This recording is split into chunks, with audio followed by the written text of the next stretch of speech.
Hi, ಇವತ್ತು ಗೋಬಿ ಹೇಗೆ ಮಾಡೋದು ಅಂತ ನೋಡೋಣ. ಸೊ ಒಂದು ಬೌಲಲ್ಲಿ ಈ ಥರ ನಾನು ಮೀಡಿಯಮ್ ಸೈಜ್ದಾಗಿರೋದು ಒಂದು ಕ್ಯಾಬೇಜ್ ತೊಗೊಂಡಿದ್ದೀನಿ.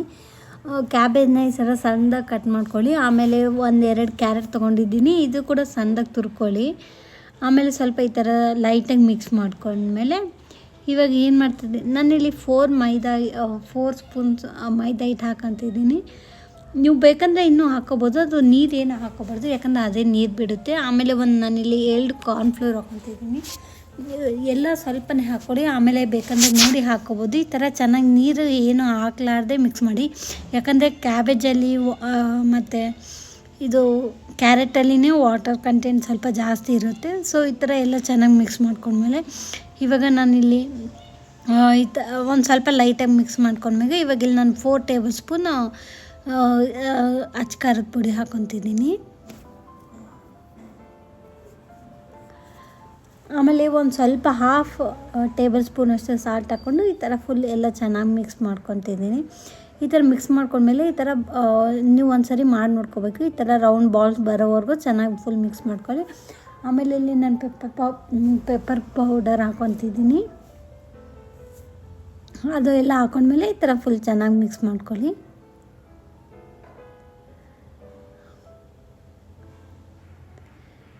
ಇದು ಹೇಗಂದರೆ ವಾಟರ್ ಇಲ್ದಂಗೆ ನೀವು ಬಾಲ್ಸ್ ಮಾಡೋಕ್ಕೆ ಬಾಲ್ಸ್ ಮಾಡಬೇಕು. ಈ ಥರ ಗೋಬಿ ಚಿಕ್ಕ ಚಿಕ್ಕದಾಗಿ ರೌಂಡಾಗಿ ಮಾಡಬೇಕು. ಇವಾಗ ನೋಡ್ತಿದ್ದೀರಲ್ಲ ಎಲ್ಲ ರೆಡಿ ಆಗಿದೆ. ಸೊ ಈ ಥರ ಒಂದು ಸ್ವಲ್ಪ ಕ್ಯಾಬೇಜಾಗಿ ತೊಗೊಂಡು ಈ ಥರ ಚಿಕ್ಕ ಚಿಕ್ಕದಾಗಿ ರೌಂಡಾಗಿ ಗೋಬಿ ಥರ ಮಾಡ್ಕೊಳ್ಳಿ, ರೌಂಡ್ ಬಾಲ್ಸ್ ಥರ. ಈ ಥರ ನೋಡ್ತಿದ್ದೀರಲ್ಲ, ಇವಾಗೆಲ್ಲ ಆದಮೇಲೆ ಸೊ ಒಂದು ಫುಲ್ ಹೀಟಾಗಿರೋ ಪ್ಯಾನಲ್ಲಿ ಇವಾಗ ಮಾಡಿರೋ ಗೋಬೀಸ್ ಎಲ್ಲ ಫುಲ್ ಹೈ ಫ್ಲೇಮಲ್ಲಿ ಇದನ್ನೆಲ್ಲ ಫ್ರೈ ಮಾಡ್ಕೊಳ್ಬೇಕು. ನೋಡಿದ್ದೀರಲ್ಲ, ಈ ಥರ ರೌಂಡಾಗಿ ಚೆನ್ನಾಗಾಗಿದ್ದಾವೆ. ಸೊ ಈ ಥರ ರೌಂಡ್ ಆದಮೇಲೆ ಈ ಥರ ಒಂದೊಂದಾಗಿ ಲೈಟಾಗಿ ಹಾಕ್ಕೊತಾ ಹೋಗ್ರಿ. ಫಸ್ಟ್ ಮಾಡಬೇಕಾದ್ರೆ ಫುಲ್ ಹೈ ಫ್ಲೇಮಲ್ಲೇ ಅವನ್ನೆಲ್ಲ ಫ್ರೈ ಮಾಡ್ಕೋಬೇಕು ಗೋಬಿನ. ಇಲ್ಲಿ ನಾನು ಕ್ಯಾಲಿಫ್ಲವರ್ ಏನೂ ಯೂಸ್ ಮಾಡ್ತಾಯಿಲ್ಲ, ಬರೀ ಜಸ್ಟ್ ಕ್ಯಾಬೇಜು ಮತ್ತು ಕ್ಯಾರೆಟಿಂದನೇ ಗೋಬಿ ಮಾಡಿ ತೋರಿಸ್ತಾ ಇದ್ದೀನಿ. ಸೊ ಇದು ನೋಡ್ತಿದ್ದೀರಲ್ಲ, ಒಂದು ಸರಿ ಆದಮೇಲೆ ಈ ಥರ ಫುಲ್ ನೆಕ್ಸ್ಟ್ ಫ್ಲಿಪ್ ಮಾಡ್ಕೊಳ್ಳಿ. ಈ ಥರ ಲೈಟ್ ಸ್ವಲ್ಪ ಬ್ರೌನ್ ಆಗಬೇಕು, ಫುಲ್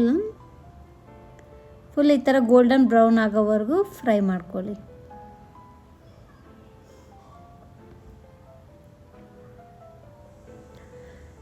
ಇಲ್ಲಿ ನೋಡ್ತಿದ್ದೀರಲ್ಲ, ಇದು ಜಾಸ್ತಿ ಟೈಮ್ ಏನು ಹಿಡಿಯಲ್ಲ, ಸಿಂಪಲಾಗಿ ಮಾಡ್ಕೋಬೋದು. ಟೇಸ್ಟ್ ಕೂಡ ಚೆನ್ನಾಗಿರುತ್ತೆ. ಆಮೇಲೆ ಎಲ್ಲ ಒಂದರಲ್ಲಿ ಹಾಕ್ಕೊಂಡು ಆಮೇಲೆ ಇನ್ನು ಮಿಕ್ಕಿರೋ ಬಾಲ್ಸ್ ಎಲ್ಲ ಇದೇ ಸೇಮ್ ಥರ ಫ್ರೈ ಮಾಡ್ಕೋಬೇಕು. ಫುಲ್ ಹೈ ಫ್ಲೇಮಲ್ಲೇ ಎಲ್ಲನೂ ಫ್ರೈ ಮಾಡ್ಕೋಬೇಕು.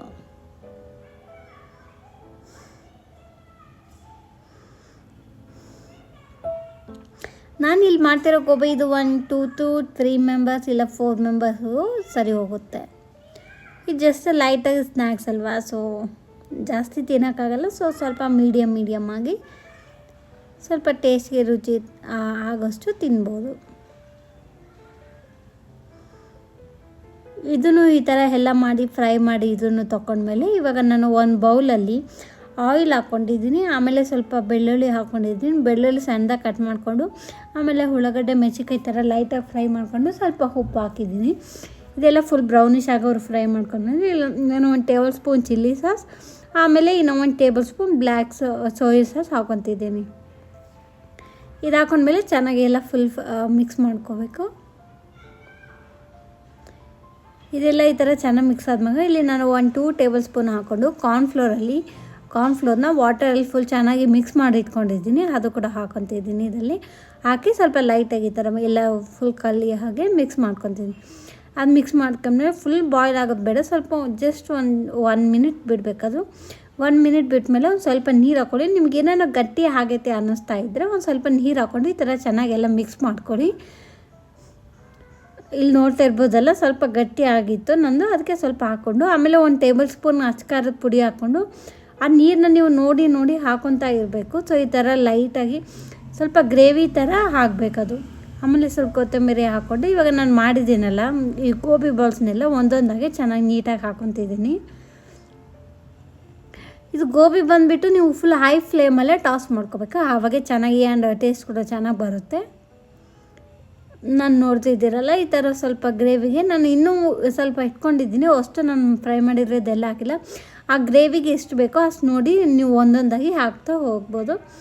ಇಲ್ಲಿ ನೋಡ್ತಿದ್ದೀರಲ್ಲ, ಈ ಥರ ಚೆನ್ನಾಗಿ ಫುಲ್ ಹೈ ಫ್ಲೇಮಲ್ಲಿ ಟಾಸ್ ಮಾಡಿದ್ಮೇಲೆ ಈ ಥರ ಚೆನ್ನಾಗಿ ಬರುತ್ತೆ ಗೋಬಿ.